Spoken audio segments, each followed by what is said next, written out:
বিসমিল্লাহির রহমানির রহিম। আসসালামু আলাইকুম, কেমন আছেন আপনারা সবাই? চলে এলাম আর একটা নতুন ব্লগ নিয়ে। আমি নিপা ক্যানিগঞ্জ থেকে বলছি।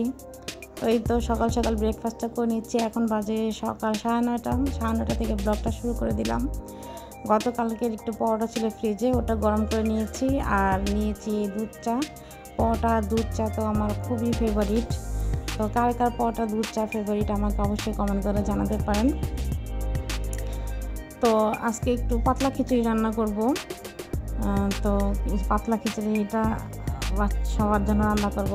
আর আমি পাতলা খিচুড়িটা দুপুরে খাবো, এখন খাবো না। তাই আমি চা দিয়ে পরোটা দেখিয়ে নিচ্ছি। আর ওদিকে খিচুড়িটা বসিয়ে দিয়েছি, খিচুড়িটা হচ্ছে। আর এই পর্যন্ত আমার যারা ব্লগটা দেখেছেন তাদেরকে জানাচ্ছি অসংখ্য ধন্যবাদ। এই তো খিচুড়িতে কাঁচামরিচ আর ধনে পাতাটা দিয়ে দিলাম। এখন এটাকে আমি বাগার দেব। তো বাগারের জন্য যে আমি পেঁয়াজ, রসুন আর শুকনো মরিচ নিয়েছি। খালা এসে পড়েছে, খালা কাজকর্ম করে নিচ্ছে। খালা আমাকে কাটা বাছা করে দিচ্ছে। থালা বাসন ধোয়া শেষ, রান্নাঘর ক্লিন করে তারপর বিছানা ঝাড় দেবে, ঘর মুছবে। আর আজকে রুটি বানানোনি, রুটি কয়েকদিন আগে বানিয়েছিলাম, সেগুলি অনেকগুলি রুটি আছে, তাই আজকে আর রুটি বানানো লাগবে না। সকাল ব্রেকফাস্ট করে আবার সকাল নাস্তা রান্না করতে চলে আসলাম। নাস্তা রান্না করে আবার চলে যাবো দুপুর রান্না। এরকমই করে সারাটা দিন চলে যায় কাজ করতে করতে। আমাদের কখন যে সময় পেরিয়ে যায় বুঝতেই পারি না। তো যারা আমার চ্যানেলটাকে এখনও সাবস্ক্রাইব করেনি, প্লিজ আমার চ্যানেলটাকে সাবস্ক্রাইব করে দিবেন। আর পাশে থাকা বেল আইকনটা অবশ্যই ক্লিক করে দেবেন। আর অবশ্যই একটা লাইক দিতে ভুলবেন না। তো এই যে এখানে আমি খিচুড়িটা বাগার দিয়ে নিলাম। আর এইভাবে পাতলা খিচুড়ি রান্না করে দেখবেন, ভীষণ মজা হয় খেতে। আর পাতলা খিচুড়ি রান্না করতে আপনারা তো সবাই জানেন, রেসিপি মোটামুটি সবাই জানেন, তাই রেসিপিটা আমি আর শেয়ার করলাম না। আর খিচুড়িটা খেতে কিন্তু ভীষণ মজা হয়েছিল, কারণ আমি এখন ভয়েস ওভার দিচ্ছি, আমি কিন্তু খিচুড়িটা খেয়ে ফেলেছি দুপুরে।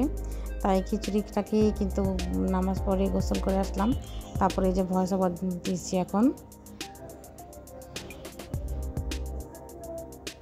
তো আমি বেশি করে কাঁচামরিচ আর ধনে পাতা দিয়েছি, তাতে একটু ঝাল হলে আর বেশি ভালো লাগবে খেতে। আর সাথে আচার হলে তার কোনো কথাই নেই, আর কিচ্ছু লাগবে না। পাতলা খিচুড়ি আর জাস্ট আচার একদম গরম গরম জমে যায়। আলহামদুলিল্লাহ আমাদের দেশের পরিস্থিতি কিন্তু এখন অনেকটা শান্ত। তারপরও শান্ত হলেও অনেক জায়গায় কিন্তু অনেক অরাজকতা চলছে, অনেক বিশৃঙ্খলা চলছে। তা আল্লাহ তাআলা আমাদের সবাইকে সব ভালো রাখুক, শান্তিতে হেফাজতে রাখুক, যে যেখানে আসে সবাই যেন নিরাপদে থাকে। তো আজকে বারান্দায় এসে মনটা খুবই ভালো হয়ে গেল। যে আমার লিলি ফুল গাছে লিলি ফুল গাছে অনেকগুলো ফুল ফুটেছে। এত ভালো লাগছিল দেখে, ফুলগুলোকে দেখে মনটা খুশি হয়ে গেছে। ভালো আপনাদের সাথেও শেয়ার করি। মাশাআল্লাহ তাবারাকাল্লাহ, অনেকগুলো ফুল একসাথে ফুটেছে। আরও অনেক কলিও এসেছে। এই কলিগুলো আগামীকাল ফুটে যাবে।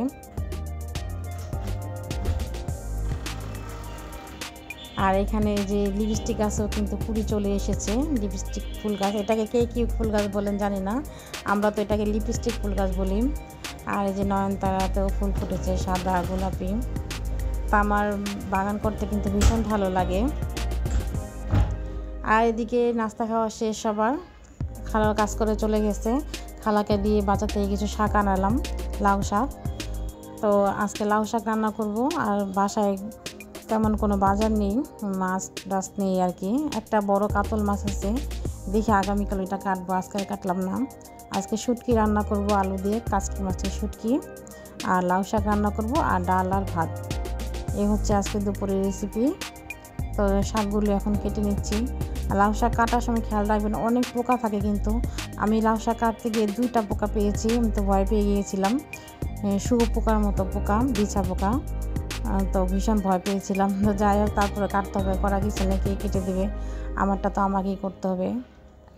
দিন শেষে আমার কাজগুলো কিন্তু আমাকেই করতে হয়। ও আমার ছেলে বলছে যে না বিছা পোকা না, ক্যাটারপিলার বলো। তো এখানে আমি শাকের মধ্যে একটা আলু দিয়ে দিয়েছিলাম, আর পেঁয়াজ কাঁচামরিচ লবণ দিয়ে শাকটাকে এখন সিদ্ধ করে নিচ্ছি। শাকটা সিদ্ধ হয়ে গেলে আমি শাকটাকে বাগার দিয়ে নেব। আর প্রথম দিকে একটু ঢেকে দিয়ে দিবেন লাউ শাক সিদ্ধ করার সময়, এতে কি হয় পানিটা উঠে যায়। আর পানিটা ওঠার পরে কিন্তু ঢাকনাটা খুলে দিবেন, তা না হলে শাকের যে সবুজ কালার সেই কালারটা কিন্তু নষ্ট হয়ে যাবে। এই যে দেখেন আমার শাকটা কিন্তু সবুজ সবুজই আছে, লাল হয়ে যায়নি। তো এখন আমি আরেকটু ঢেকে দেবো 2-3 মিনিট আলুটা সেদ্ধ হওয়ার জন্য। আর এদিকে মশলাটা কষিয়ে নিয়েছি শুটকি রান্না করার জন্য। এখানে আমি পেঁয়াজ কুচি, আদা রসুন বাটা, হলুদ মরিচ ধনে গুঁড়া দিয়েছি। আর এই যে শুটকিটাকে ভালো করে একটা চালনিতে করে ধুয়ে নিয়েছি। শুটকিতে কিন্তু প্রচুর বালি থাকে, ভালো করে ধুতে হয়। শুটকিটাকে আমি হালকা তেলে নিয়েছি রান্নার আগে, তারপর ভালো করে ধুয়ে নিয়েছি। এখন আলু আর শুটকিটাকে মশলার সাথে কষিয়ে নিব। এখানে আমি বেশ কিছু পরিমাণে আলু দিয়ে দেবো, আলু কুচি। এই শুটকি রান্না আমার ছেলেমেয়েরাও ভীষণ পছন্দ করে এভাবে রান্না করলে। এই শুটকি রেসিপিটা হলে আর কিছুই লাগে না, ছেলেমেয়েরা এটা দিয়ে ভাত খেয়ে ফেলে 1 প্লেট।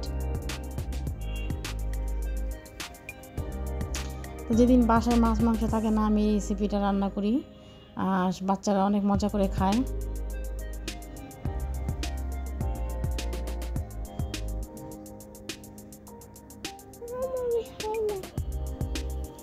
আমার ছোটো ছেলে, আমি ভয় চেপে দিচ্ছি, আমার ছোটো ছেলে বলছে আমি খাই না। মানে ও কী করবে, শুধু আলুগুলো খাবে আর শুটকিগুলোকে বেছে বেছে প্লেটে কিনারে রেখে দেবে।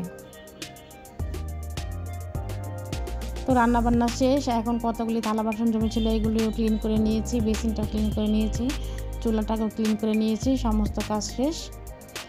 ডাল রান্না করে ফেলেছি, ভাতও দিয়ে রান্না করে ফেলেছি। দেখি চলেন আপনাদের সাথে শেয়ার করি আজকে কী রান্না করলাম। এই তো ডাল ভাত, এখানে আছে লাউ শাক ভাজি, তারপরে যে ইলিশ মাছের ছিল গতকালকের, এটা দিয়ে খিচুড়ি খাবো। আর এটা হচ্ছে শুটকি মাছ আলু দিয়ে, কাচকি মাছের শুটকি বোনা। আর এটা পাতলা খিচুড়ি আছে, এটা আমি এখন খাবো। তো এই যে আমি গতকালকের ইলিশ মাছ আর পাতলা খিচুড়ি নিয়ে নিয়েছি, এখন আমি এটা দিয়ে খাবো। কার কার ইলিশ মাছ আর পাতলা খিচুড়ি পছন্দ তারা অবশ্যই একটা লাইক দিয়ে যাবেন, তাহলে আমি বুঝতে পারবো যে কার কার পাতলা খিচুড়ি আর ইলিশ মাছ পছন্দ। খিচুড়ি আর আজকের ভিডিওটা এই পর্যন্তই, দেখা হবে একটা নেক্সট ব্লগে। তবে ভালো থাকবেন, সুস্থ থাকবেন, আল্লাহ হাফেজ।